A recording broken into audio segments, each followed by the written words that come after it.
I'll be interviewed within the field of ways of knowing. Today I'll be talking about my experience in the IASIS rugby tournament. Hello Ross, if I may ask, why did you choose this example? To begin with, I chose this example because it opened my eyes and forced me to see that no matter how hard you work, life is not fair. What exactly happened in this tournament? Well, we played hard and we had our ups and downs. We finally made it to the third, fourth place game at IASIS against ISM for the first medal game in years. ISM had barely beat us earlier in the tournament, but for this game, we were determined to win because we had never medaled before. Bottom line, at the end of this game, we were down by 7 points, and we were pushing for one last try near ISM's try line.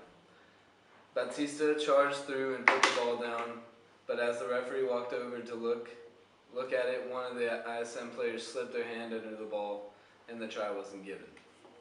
Sounds like it was a real unfortunate situation. What factors made this situation an issue for you? At first, I felt anger towards the referee for not giving our team the last of three tries that were scored, but were not given to us because of the referee. After that, I felt deep sadness because for most of the people on the team, it was our senior year and we had worked very, very hard to bring back a medal. To have it ripped from our hands at the last second killed me emotionally. It sounds like your emotions conquered you here. Are you going to talk about that way of knowing? Yes, I'm going to demonstrate what happened using the ways of knowing perception and emotion. To give a brief summary of the ways of knowing, there are 4 ways of knowing that control all knowledge that we take in and at some occasion, or at some occasion we invent. The 4 ways of knowing are reason, perception, language, and emotion. You're correct, and to analyze the situation I gave, I will be focusing on how emotion affects perception. I will be explaining theory for both to portray this rugby example. Well, I can assume that since the game was so emotionally heated and the tries weren't given multiple times, that maybe referee was also emotionally affected? That's a good question, and that is what I'll be analyzing to attempt to conclude to answer by looking at this situation. I want to know if emotion can affect our ways of knowing so much that our perception is affected by it.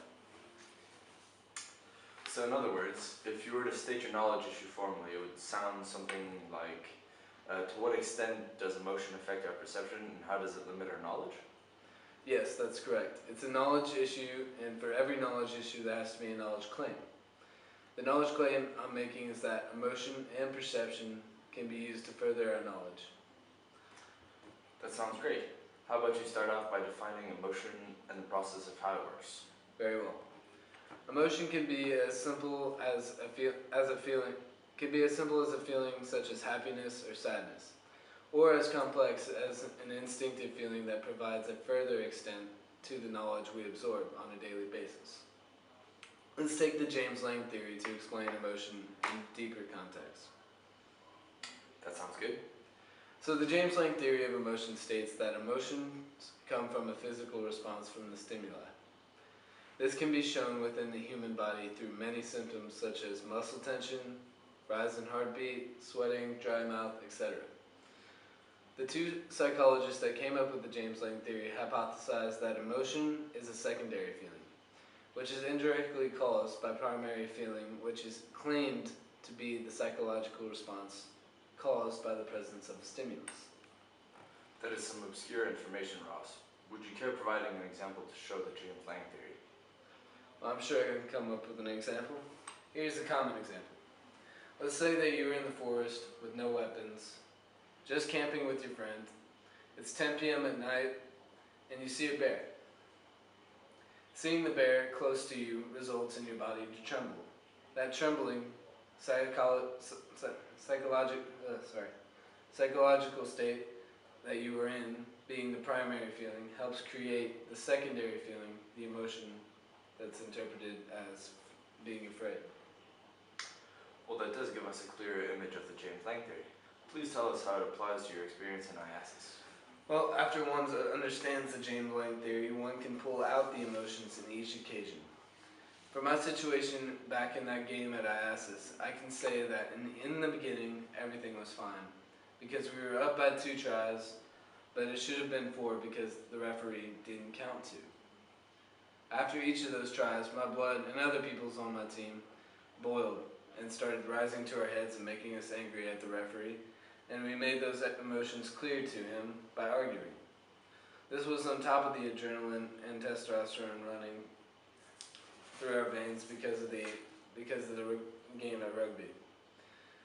That in turn made the referee angry at us, which may have given him perception bias during the game, which referees are not supposed to have.